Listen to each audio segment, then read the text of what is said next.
Okay, so Kal Kadosh, we're starting today's daf, which is daf Lamed Zayin Amud Aleph. So we'll just start at the beginning of the page, actually the end of the last page, if you remember. We were talking about that there was a machloke between Chachamim and Hananya.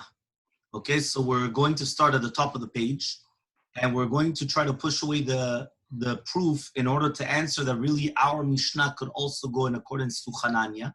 And maybe that's how we're actually paskening. So look what it says. It says like this. Le'olam ei melacha, really be'emet, I'm going to tell you lachzir tnan. That means when the Mishnah said at the beginning that you're not allowed to put the food there unless you're garuf ekatum, you make it, you take away the coals or you cover the coals, right? That's talking about really be'emet, chazara, which means returning it to the fire.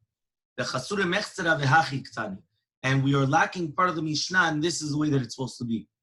Kira shisikua bekash ugvava. Right? When you have an oven, which you're going to hisikua, which means you're going to put it with kash ugvava, with meaning that the fumes, the coals, right? The fire which is being done is ugvava. So machzirin, you could put things back to it. Okay? Machzirin ala tafshil, you could put a tafshil onto it on Shabbat, meaning you could return it. If it's made out of the refuse of the olives or wood, lo yachzir, you're not allowed to put it back on the fire unless you're going to make a garuf ekatum. Remember, garuf ekatum means you take out the coals or you cover the coals with sand. Okay? Aval lashot, but if you're talking about shiyah means that I'm going to leave it there from Erev Shabbat. So he says to do a shiyah, mashin nafa bishenu garuf ekatum. You could do shiyah even if it's not garuf ekatum, right? Umahil mashin, what are you allowed to do shiyah with? According to Bet Shammai, it's with chamim, which means you're allowed to do it with hot water, but not with the food. And according to Bet Hillel, with chamin or with the food, it's all the same thing. Okay, that's shitat Bet Hillel. So it says, and this chazara that I just told you now, lav divrei hakoli, this is not according to everybody. He says, right, ela b'machloke Bet Shammai Bet Hillel, but it's a machloke between Bet Shammai and Bet Hillel. Why? Because according to Bet Shammai, you could only take off the fire, but you cannot return anything to the fire. And according to Bet Hillel, you're also allowed to return things to the fire. And therefore, obviously, the Tana was Satam in the beginning, like Bet Hillel, was that's how we paskin. So according to this could also go according to Hananya. And it's talking about Chazara. So now, since we don't have an answer, who do we go like? Are we going like Hananya or like Chachamim? So now we're going to try to bring an answer, right? A proof. So Tashema, if you remember, basically the concept is that am I allowed to do Shiyah? Shiyah means am I allowed to leave something on a fire, on a live fire, on Erev Shabbat or not? Okay, so it says the Gemara, Tashema, we're going to try to bring a proof. Ta'amar Rabbi Chelbo, says Rabbi Chelbo, Amar Chama Bergu Yamarav, in the name of Chama Bergu, in the name of Rav, Lo Shanu Ela Al Gabah. But that's only talking about on top of it. Aval Letocha, but inside of it, it's going to be asur, which means the heter of putting something on top is only on top. Why? Because on top it's not that hot, but inside of the oven it's much hotter, it's much more warm. Okay, so if you're going to tell me that we're talking about chazara, which means right that the one which is permitting you is talking about you're allowed to put it back inside. That's why we need a difference between ben tochala gaba. We made a difference between chazara. The chazara, returning something to a fire on Shabbat, is going to be prohibited, but on Gabbat, it should be permitted. But if you're going to tell me, that we're talking about Shehiyah, Mali Tocha, Mali Gabbat, what's the difference? What do I care whether I'm putting it inside of it, I'm leaving it inside of it, or I'm leaving it on top of it? It's the same thing to do Shehiyah. Shehiyah means I'm leaving it on the fire from Erev Shabbat. Okay?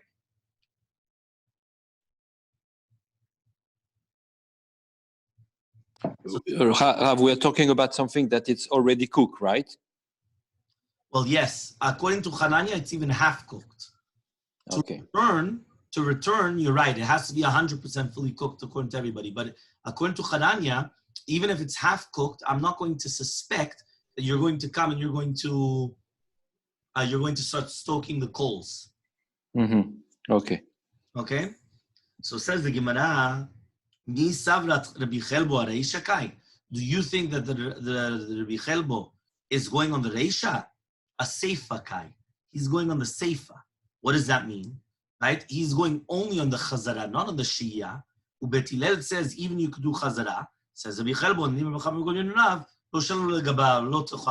Tucha. So now it's not a proof to anybody. Because basically what we're talking about now is that you're never allowed to do Chazara inside mamash of an oven. It's only on top of an oven are you allowed to do Chazara. Okay, which means to put it back inside of it. So now we're going to try to bring, by the way, you should know, this is also halakha l'maaseh. And where does this come up? A crock pot. Why? Because a crock pot has an inside. It's not on top. A plata is on top. On top inside is the same thing. But a crock pot has an inside. So some people hold you can never put food back into the crock pot. Meaning, for example, let's say I took out the crock pot insert. I can never put it back inside of it because that's called chazara, inside of it. And I could only do it on top, not inside. So it's important just to know. Okay, even though, again, there's some people that argue because they say that there's no on top. It's all the only inside. So maybe it's the same thing then. But okay, but that's just the concept. The concept is there to do with the difference between inside and on top. Okay, Tashema. Now we're going to bring another proof to do with shte kirot amitimot. What happens when you have two kirot which are one beside each other? So I'm going to share the screen. And I'll show you what we're referring to. You see it over here? This is called bet kirot amatimot. There are two, let's say, ovens, if you want to call it, or they're called a kira. It's not really called an oven, but it's the same type of a concept. Here you have one, which obviously they took away, right? They took away the coals. That's why here you can't see any coals. And then on the second one up here, right? Everyone could see my cursor? Yes. Yes, we see. Okay, very good. Yes, so very the nice. top one, here you see the coals. You have one of them with the coals and one of them without the coals. So you could do shehiyah on the one without the coals, even though they're one right beside each other, one right opposite each other. Okay? So now we'll continue. So that was that picture. Kirot matimot. When we're talking about two kirot matimot, which are basically one beside each other. One of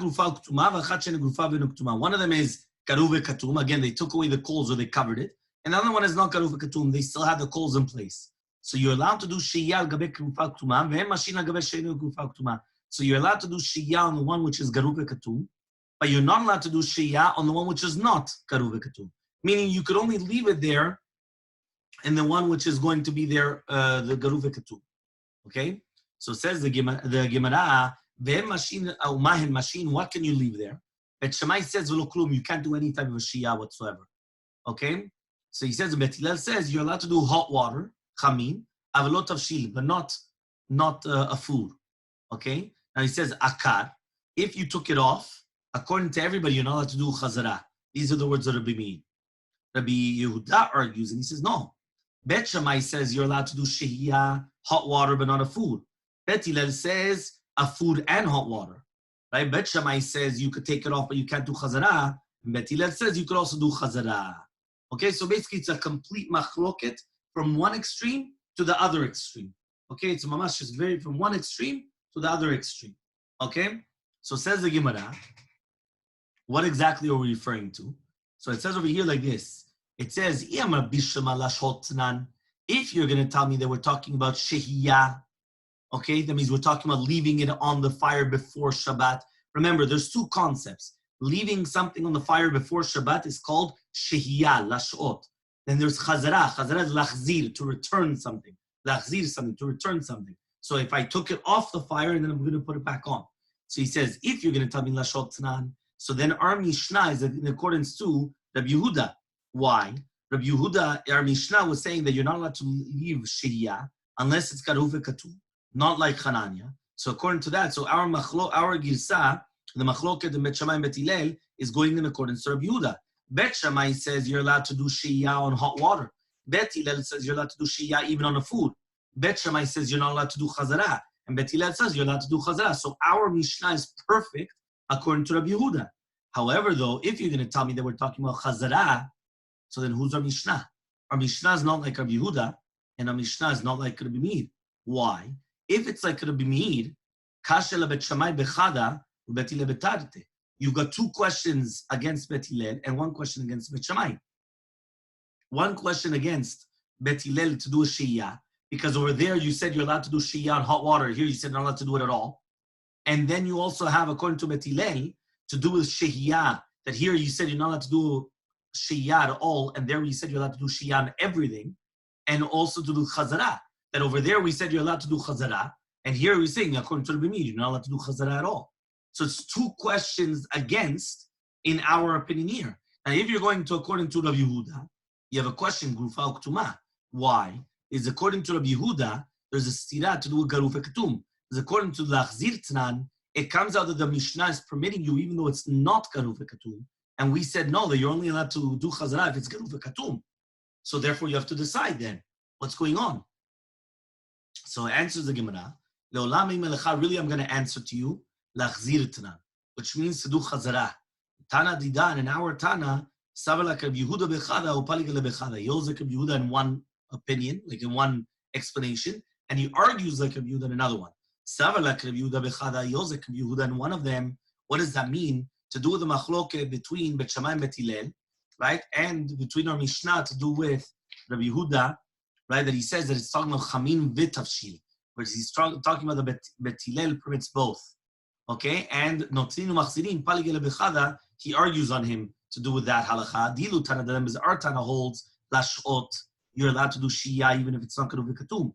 And Rabbi Yehuda says, no, Karuv V'Katum, yes, but if it's not, then he's not allowed to, which means that he's only allowed to do Shiyah if it's Karuv V'Katum. If it's not Shiyah, he's not allowed to do Karuv V'Katum. So that was the second part of, to answer up this Braita.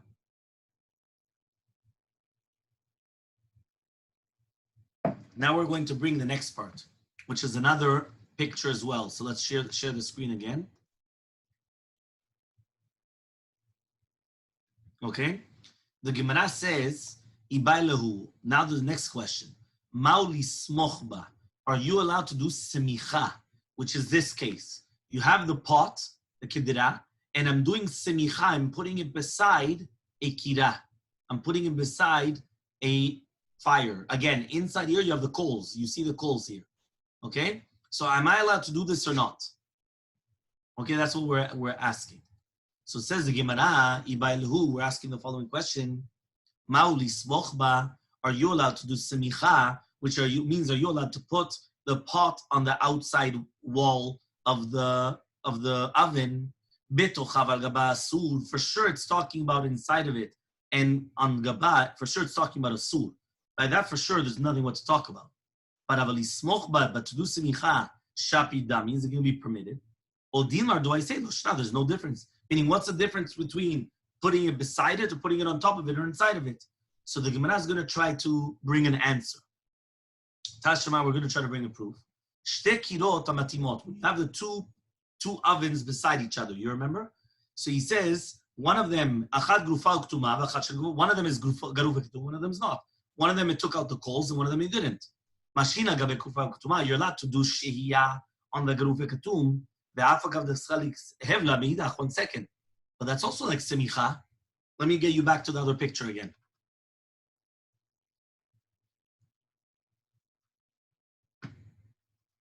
This one, if you remember.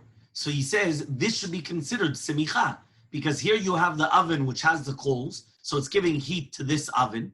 Okay, and this oven you don't have anything. And then here you have the pot on top of this oven. So this case, which the pot is on top of the oven, which doesn't have anything, but it's getting the heat from here, should be the exact same thing if I remove this oven and this is right beside the wall over here. It should be the exact same thing. That's what the Gemara is saying. This case should be the exact same as this case. Because here I just removed the oven, but it's the exact same thing. I have the pot right beside the oven, which has the different things. So says the Gemara, so says the Gemara, maybe it's different over there. That since it's inside on top of the air, it's got on top of the oven, it's got the airspace which is cooling it down. Which means I cannot compare the two ovens together and the case of the pot right beside the oven. the pot right beside the oven, it's touching it, it's getting all the heat right here. The one on top, when it's two ovens, one beside each other, since this is in the air, even though this is coming and heating up this oven, but it's in the air, there's air space in between. So since there's air space in between, you cannot compare the two cases. So let's try to bring another proof to prohibit doing semicha. Remember, semicha means putting it close by to the other one. Tashema, Adam Rav Safra Marchia, says Rav Safra in the name of Marchia, kitama. What happens right now if I did, remember, garuf katum. Katum means I put sand on it. Okay, I covered it with ashes or sand, whichever one you want, but I covered it. Meaning I covered the coals, right? Or garuf. Garuf means I took it out. Okay? Venitlabta. But then, even though I put ashes on the coals, it started the fire again. So now what happens? Somchin la, you could do semicha to it. Mukayimim alea, you could leave the food on it still from Erev Shabbat. And mimena, you could take it off and you could even put it back. Right? So semicha is the same thing. Kitama, if you did kitima, then it's going to be permitted. But if you didn't do kitima, you didn't put the ashes on the coals, it's going to be asur to do semicha. So according to this, it says it's only allowed to do semicha because you put the ashes. But if you didn't put the ashes, it should be prohibited. So says the Gemara, 1 second. According to your reasoning, notlimi menu diktani, right? Only that you could take it from it. We said only kitama, yes. If not kitama, no. Only if you put the ashes on top, you could take from it, and if not, not. We said you could take it off because you could put it back. So to here we learned somchin because of mikaimin that you could leave it there. But really, Be'emet, you can't bring me a proof because just like leaving it on, you could always leave it on there, right? And it's going to be a different halakha to what we mentioned before. So 2 years, the same thing. And we brought it for a different reason. So says the Gemara, Hachi Yashta, can you compare both cases? Hatam over there, Notlinu Machzirim Echad Makomu. The taking it off and putting back on is in the same place. It's in the same exact place where you're taking it off and putting it back on to the same oven. Tana Notzlim Mishum Machzirim. So there we learned taking it off and putting it back on. But here, to do a semicha, somchin is one place and mekaymin is one place. The two different places. Semicha is always on the outside of the oven. Okay? And kayamin, and to leave it there, is always inside the oven. So it's two completely different places. So don't teach me that I'm learning one thing because of the other thing. It's two different halachot. So my haviyala, what exactly is the maskana? So tashema, we're going to bring a proof. Kirashi sikua begefet uvetzim. Akira, that they put it with gefet uvetzim. Sumchin la, you could do semicha to it. And that means even though you use the fuel, refuse of olives and wood, you could do semicha to it. But you're not allowed to leave it there unless it's going to be garuv katum on top of it. What happens if you have the coals that they started on its own burning, or that you put in the order should be shtan, a piece of like linen on top of it? So then it's like ketuma, right? Why? So it comes out that even if it's not garuv katum, it's still going to be permitted. So you see from here that the garuv katum was only to do with shiyah. So Amar Avisa bar Nachman Yem Roshia says Avisa bar Nachman Yem Roshia ketama ve'uvara mashin alea. If right now you put the ashes on top of it, remember the concept of taking out the coals or putting the ashes on top of it is that since you're doing an action to minimize the fire, we're not going to suspect on Shabbat you're going to come and stoke the flames. It doesn't make sense. You're going to look. You're going to say, why did somebody put out the fire? As it say, why did somebody take out the coals? Why did somebody put ashes here? So therefore, we're not going to suspect you're going to stoke the coals on Shabbat. So he says, Huvara, if it started the fire on its own, again, you could do shehiyah. We're talking about hot water that was heated up fully, or a food that was fully cooked. We're on Lamed Zayin Amud Bet, okay, on the Amud Bet. Shmamina, we learn from here, mitzamek v'yafelo mutar. So we learn from here, mitzamek v'yafelo is going to be mutar. So says the Gemara, no. Shanehata, maybe it's different. Shanehacha di kitma, right? Because you did kitma. By the way, you should know, what is mitzamek v'yafelo? So I'll explain to you the concept. Mitzamek v'yafelo, for example, is a cholent. Another fina, chamin. The chamin, the more that it cooks, the better that it is. Why do you think you leave it on the entire night? The more that it cooks, the better that it is. It gets some people, they do it from Friday morning, early in the morning. They want it to be as long as possible in the fire. So the more, the excessive cooking, the better that it is. That's called mitzamek v'yafelo.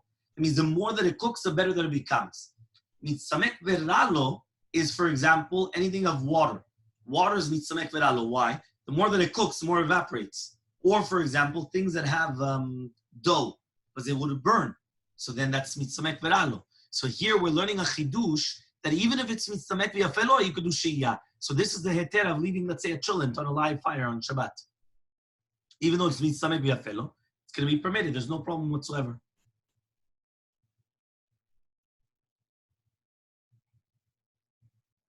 So says the Gemara, Yachiv, so, Maile Memra, what are we talking about over here? He says there's no chidush.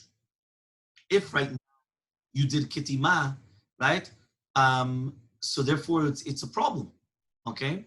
So says the Gemara, Huvara itztrichale. So he says the Rav Oshia, that Huvara, right, was needed. Mao the tema, I would have thought to say, Kevin Huvara, Hadra la minuta kamaita. Says once it's Huvara, so go to the original. Right? It goes back to the original case that we spoke about. Kamashmalan comes to teach you, right? We already said before, the Ktima Shasab Tichila doesn't help, right? So he says it's going to be permitted. Okay, even though afterwards it became Uvara again. So Amar Rav Yochanan Yochanan Ketama Uvara Mashin Alea Chamin Shuchamu, right? Kotzokam Tavshir Shibishel Kotzoko Vafilu Gechalim Shalotem. It comes out that if you put this ashes on top, and then it started the fire again on its own, you're allowed to do shehiyah. You're allowed to leave a fire, a pot on it of chamin, of hot water, or a pot that was fully cooked from before the Shabbat, even if you had gechalim of rotem, which is mamash like, coals and everything, which are very, very hot, right? And they don't come off again. Doesn't matter. The second that you did the kitma, which means you put the ashes, that's already enough. Okay? Shema minas, we learn from here, mitzamek v'yafelo is going to be permitted, right? So says the Gemara, no. Shanehacha de kitma. Again, we're talking about the kitma. So says it, which means again that you put the ashes on the top. So says Gemara, 1 second. So what's a chidush? The chidush is huvara itzichaleh. The chidush was that even though it went on itself by itself again. So Gemara says, but that was what we just mentioned last time. He says no. The chidush was that even though you're using gechalim of rotem, it's still a chidush that it's going to be permitted. Remember, gechalim of rotem were different coals. Right, that is still going to be permitted in such a case. So Amar of Sheshat and Rav Yochanan, says Rav Sheshat name of Rav Yochanan, Kirashi sikua begefet uvetzim, right? Any type of a pot that you did it with gefet uvetzim, mashin alea, you could leave onto it chamin shelo chamu kotzakam tashish v'chikotzko.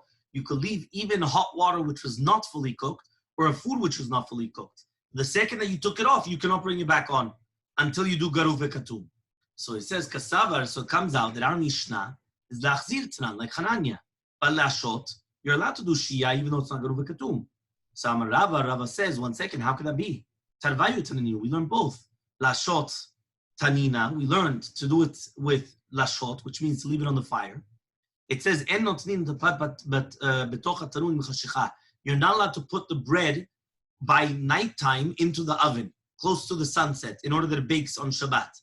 You're not allowed to put the thin like cookie on top of coals, but unless it's going to become during the day already cooked, like baked. But if it was going to be baked already until then, it's going to be permitted. So we also learn lachzir tanan. Bet Hillel says you're allowed to return it. But Bet Hillel only said you're allowed to do it if it's garuv v'katum, but not if it's not garuv v'katum. So it says the Gemara, Rav Sheshat nami diyuka matziti. You're right. Rav Sheshat was actually making the diyuk from our Mishnah as well, which means from the second part of the which Rabbi Yochanan says to do with Chazara, there is no chidush. Okay, but the Yikar chidush was in the first part where it says to do with the shehiyah. That he says you're not allowed to put in the oven from beforehand, right? But if it was going to be enough time there that it was going to be nikromu panea, which means that it's going to become golden. Like bread becomes golden on the top part when it starts becoming baked, that's going to become permitted. So Amar of Shmuel bar Yehuda Amar of Yochanan says of Shmuel bar Yehuda the name of Yochanan. Kidashi isikua beget uvetzim mashina lea tashish bikot sukkah v'chamim shucha v'kutzukah v'afilu mitzmei b'yafelo. So we just said an oven which you put it with gefet v'etzim. Remember, it's olive refuse and wood, so therefore it's not considered garuv v'katum. It's not considered that you took out the coals. You're allowed to do shehiyah from Erev Shabbat. You're allowed to leave a pot on it, whether it's a food that was fully cooked or hot water that was fully boiled, and even if it's mitzamek b'yafelo. So Amalehu Rabbanan Rav Shmuel bar Yehuda says a rabbi to Rav Shmuel bar Yehuda, Rav and Shmuel, Damri Tavayu, Mitzamek V'Yafelo Asur. Rav and Shmuel both say that if it's going to be Mitzamek V'Yafelo, it's going to be Asur. Amalei, he told him, Atu let Ana Yada, Damri V'Yafelo Shmuel, Mitzamek V'Yafelo Asur, it's going to be Asur. Ki Kamina Lecha, what are we talking about? Rabbi Yochanan Kamina. We're talking about Rabbi Yochanan. Samale Rav Ukva Mimeshan Ravashi. Says Rav Ukva Mimeshan to Ravashi. Atum de Makariv to Rav Shmuel Avidu Karav Shmuel. You guys, since you're in Bavel, you're in Babylonia, so you do like Rav and Shmuel because you're right beside him. Anan, but we don't live beside him, so we do like Rabbi Yochanan. Rabbi Yochanan was even more lenient, which means that we have the more lenient opinion. Here it says, like Rav and Shmuel in the name of Rabbi Yochanan, or like Rav Sheshat said in his name. Which means that according to Rabbi Kiva, he held that the Ikar Adin was like Rabbi Yochanan, which is you're allowed to do Shehiyah even on a Kira, which is not Karuf Katum, at Tavshil Shemitzameh V'Yafelo. However, though the ones that were living in Bavel, they had to do like their rabbis, Rav and Shmuel, so they weren't allowed to do that. They weren't allowed to do Chazarah. They had to be more Mahmir. Because basically you always have to take the stringency of your rabbi, right? So therefore they were living in Bavel. Their rabbis were more stringent. That's it. There was nothing more to do. They had to be more stringent as well. So Amale Abai Rav Yosef, says Abai to Rav Yosef, Ma'u Leshot, are you allowed to do Shehiyah on an oven which is not Karuv Katum? Amale, so he told him, Harav Yuda Mashulach. He said, what? You do Shehiyah, there's no problem. So Amale, so he says, Ba'mined Rav Yuda, forget Rav Yuda now. Given the Misukanhu, because since Rav Yehuda was always considered a person of Misukan because he was always sick, so even on Shabbat it would have been permitted to do so. Leave Elachmai, but what's Halacha by me and you? Right, which means that he was a sick person, so for sure you were allowed to do it for him. However, though, what about us? Samalei, he said, Besura Mashu, they also did Shiyan in Surah. The heart of Nachman Ritzchak, Mari de Uvdava, he was a Bal Masim, he was very Midatik Masav, and he used to do Shiyan, he used to eat. So Amar Ravashi says, Kaimna Kamed Ravuna, we were once a Shabbat in front of Ravuna. The Shahin La Le, and he did Shiyah on Erev Shabbat on Kasa de Hirsana, which is like small little fish, like sardines, right, which are like fried in oil. Ve'achal, and he ate it. Ve'lo yadana, but we didn't know that he hold that it was Misaviv V'Felo it's mutar, or because he held that it's got kemach. So anything that has dough, like we mentioned before, is mitzamek v'ralo. So we didn't know. Amar Rav Nachman says mitzamek v'Yafelo is going to be asur. Mitzamek v'ralo is going to be permitted. That means if it's going to be that the more the cooking is, the better it is, it's going to be asur to do it. Because then we're going to suspect that you're going to stoke the coals. But if it's further cooking makes it worse, you're not going to stoke the coals, you're going to make it even worse. Klala de minta, the general rule is, kol diit memicha, as long as it has any type of flour, it's mitzamek v'ralo. Except for tafshil de lifta, except for a food that is made out of lefet, turnips. Te'afak of the lebemicha, but even though it's got kemach, it's got flour, it's still mitzamek v'yafelu. And in one of these words, diit bebisa, if it's got meat. Avalep bebisa, but if it doesn't have meat, it's considered mitzamek v'ralo. It's considered that excessive cooking is worse for it. And even if it has meat, we didn't say this. And if you don't need it for guests, but if you need it for guests, it's mitzamek v'ralo. It's mitzamek v'ralo. Why? Because we know that a piece of meat, the longer that it cooks, what happens? What happens to meat the longer that it cooks? It gets hard. Gets hard, and there's something else also. It shrinks. Yes. That's what you're going to say, Jackie? Yes, it shrinks. Yes, it shrinks. Yep. So therefore, if you have guests, imagine right now you have guests, and I'm going to take out a piece of meat, and it was there cooking and good, and all of a sudden it comes out, and it's a small little tiny thing like this, and I wanted it much bigger. So then excessive cooking makes it worse, because I need it for the guests. So it says lifta, which is again, it's a tafshil which is made out of, how do you translate lifta in English? Figs. Dishes of figs, of cereal and dates. Interesting. So lifta daisa v'tamnit. So we're talking about like a type of like I don't know, like a porridge. I don't know what it is. Of dates, porridge, and figs. So it's also going to be mitzamek v'ralo. Okay, fine. And then then just the Gemara is just going to ask forgot it. And it got cooked on Shabbat or not, or whatever. Okay, fine. So Bezrat Hashem. So what we're going to do is we're going to